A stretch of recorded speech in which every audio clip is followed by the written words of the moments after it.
चंपा Agarwal inter college की शुरुआत सन 1915 में कुशक गली स्थित अग्रवाल धर्मशाला में की गई थी। यह विद्यालय करीब 13 वर्षों तक चला। सन 1928 में यह विद्यालय कोतवाली रोड पर बने नए भवन में संचालित होने लगा। प्रारंभ में इसे अग्रवाल शिक्षा समिति द्वारा संचालित किया गया। बाद में यह अग्रवाल शिक्षा मंडल द्वारा चलाया गया। पूर्व में इस विद्यालय का पूरे प्रदेश में नाम था। इस विद्यालय में पढ़ने वाले विद्यार्थी आज पूरे देश में प्रत्येक क्षेत्र में अपनी छाप छोड़ रहे हैं। आइए हम दिखाते हैं इस विद्यालय का वर्तमान परिदृश्य। करीब 90 वर्ष पुराने इस भवन के ज्यादातर कमरों की छत पूरी तरह से जर्जर है। छतों का प्लास्टर अक्सर टूट टूट कर गिरता रहता है और इनकी छतें भी कभी भी गिर सकती हैं और किसी भी बड़ी दुर्घटना का कारण बन सकती हैं। इस विद्यालय में 65 कमरे हैं, जिनमें से सिर्फ 20 कमरे सही हैं। शेष 45 कमरे पूरी तरह से जर्जर अवस्था में हैं। इस विद्यालय की दुर्दशा की तरफ पिछले काफी समय से किसी ने ध्यान ही नहीं दिया है, जिसका अंजाम यह हुआ है कि विद्यालय के कमरे जर्जर होते गए और स्कूल प्रबंधक द्वारा इन्हें बंद करा दिया गया है। अब आलम यह है कि इस विद्यालय में कभी 65 कमरों में विद्यार्थियों को पढ़ाया जाता था, आज वह शिक्षा 20 कमरों में दी जा रही है। चंपा अग्रवाल इंटर कॉलेज एक ऐतिहासिक विद्यालय रहा है। कभी इसमें करीब 3500 विद्यार्थी पढ़ते थे, लेकिन आज मात्र 600-700 विद्यार्थी शिक्षा ग्रहण कर रहे हैं। इस विद्यालय में शिक्षकों की भी भारी कमी है। इसमें 27 लेक्चरर व 57 अध्यापकों के पद हैं, जिसमें से मात्र 28 शिक्षक ही विद्यालय में कार्यरत हैं, जिसका असर विद्यार्थियों की शिक्षा पर भी पड़ रहा है और विद्यालय में उनकी संख्या साल दर साल कम होती जा रही है।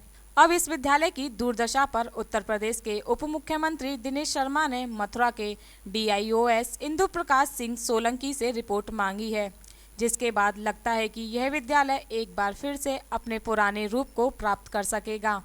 इस संबंध में चंपा अग्रवाल इंटर कॉलेज के प्रधानाचार्य अतुल कुमार जैन ने कहा कि विद्यालय का भवन RCB से बना है, जिसकी मियाद 50 वर्ष है, लेकिन विद्यालय के भवन को बने हुए करीब 90 साल हो चुके हैं। उन्होंने कहा कि प्रदेश के उप मुख्यमंत्री DIOS के माध्यम से विद्यालय की रिपोर्ट मांगी है। उन्होंने कहा कि DIOS विद्यालय का निरीक्षण करके गए हैं और वह जल्द ही विद्यालय की रिपोर्ट उप मुख्यमंत्री को भेज देंगे। वो 1915 से स्थापित है। उससे पहले जो है कुशक गली पे अग्रवाल धर्मशाला है, वहाँ पर अग्रवाल विद्यालय के नाम से चलता था। उसके बाद चंपा बाई जी ने जब इसके लिए जो डोनेशन दिया और डोनेशन देने के बाद इस विद्यालय को जो है फिर हमारे यहाँ शिफ्ट किया गया इस नई भवन में। तब इसका नाम चंपा अग्रवाल इंटर कॉलेज करते हुए यह सन 28 में यहाँ पे स्थापित हुआ था, 1928 इस बिल्डिंग में, सन 1928 में। 1928 से जो है सब इसमें सारा कंस्ट्रक्शन जो है RBC का है, जबकि गवर्नमेंट के अनुसार RBC की लाइफ 50 साल होती है, परंतु आज लगभग 90 साल होने जा रहे हैं इसको। और इसकी दीवारें तो आज भी एज इट इज़ बहुत मजबूत और बहुत बढ़िया तरीके से बनी हुई हैं, उनमें किसी प्रकार की कोई दिक्कत नहीं है। परंतु जो है जो RBC की छतें हैं, वो छत उसमें जो है उसकी रोड में जंग लग जाने के कारण वो प्लास्टर को फेंक देती है और उसका कई बार मरम्मत भी कराई गई है, परंतु मरम्मत भी उस पर जो है साल 6 महीने, साल 2 साल से ज़्यादा टिक नहीं पाती। और उस स्थिति में तो लगभग यहाँ पर 65 कमरे का जो क्लासरूम जो है मौजूद थे उस समय पे, जिनमें से लगभग आज की स्थिति में लगभग 20 क्लासरूम संचालित हैं, जिसमें क्लास बैठाने योग्य हैं। वो बाकी सारे कक्ष जो हैं वो इस प्रकार के हो चुके हैं कि इसमें कक्षाएँ बैठाना हानिकारक, बच्चों के लिए कभी भी जो है दुर्घटना का कारण बन सकती हैं, इसलिए उसमें जो है बैठाना संभव नहीं हो पा रहा। जैसे अभी ऊपर कक्षा हमने देखे काफ़ी जर्जर है, प्लास्टर टूटा हुआ है और लास्ट क्लास 25/8/2015 को उसमें लगाई गई थी, करीब 2 साल पूरे होने को हैं।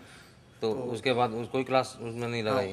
उन कमरों में नहीं लगाई गई। बाकी कमरे हमारे पास ज़्यादा थे, छात्र संख्या हमारे यहाँ कुछ कम हो गई है, तो कम होने के कारण जो है हमारे पास और कमरे जो यहाँ उपलब्ध होते हैं उनसे हम काम चला रहे हैं।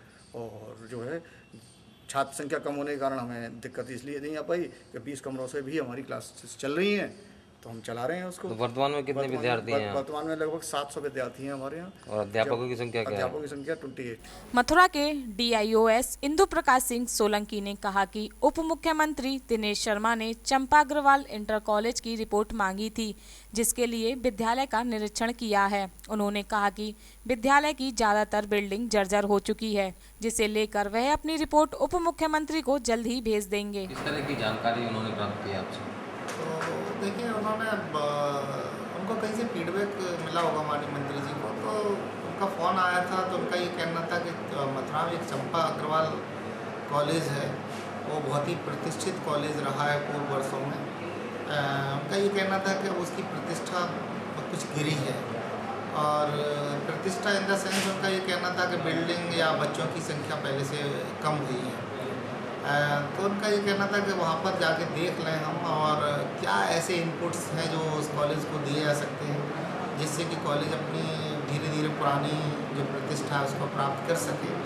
तो इसी संबंध में मैं 2 बार उस कॉलेज में गया भी हूँ, और जहाँ मैंने देखा कि कमरों की संख्या काफ़ी थी, 40, जिसमें आधे कमरों की छतें टूट चुकी हैं, और जो शेष कमरे हैं उनकी छतें देखने में ठीक लग रही हैं, लेकिन वो भी जर्जर हैं, उनमें भी मरम्मत की आवश्यकता है। जहाँ तक बच्चों की संख्या कम होने का सवाल है, तो उसमें अन्य फैक्टर के साथ साथ जो मुख्य फैक्टर है वो ये भी है, पहले उनका 87 का स्टाफ था, अब वो 50% भी स्टाफ वहाँ पर मौजूद नहीं है। तो हर सब्जेक्ट का लेक्चरर टीचर होना अनिवार्य है। तो ये मैंने माननीय मंत्री जी को बता दिया दूरभाष पर। तो उनका ये कहना था कि चयन बोर्ड को इसका एक प्रस्ताव भेज दें, और जिससे कि और इसकी कॉपी मुझे कर दें, जिससे कि चयन बोर्ड से उनको समय अंतर्गत अध्याचन के जो भी उन्होंने भेजा है उसके अनुसार उनको स्टाफ मिल जाएगा। जहाँ तक कि और भी जो धनराशि प्रोवाइड कराने की बात है या मिलने की बात है, तो एडेड स्कूल के लिए सीधे शासन से तो नहीं कुछ मिल पाता है, लेकिन मैंने उनको सलाह दी कि सांसद निधि और विधायक निधि से ये चीज़ की पूर्ति की जा सकती है। आप उनसे थोड़ा संपर्क करें, जिससे कि और अच्छे उसमें आ सकें।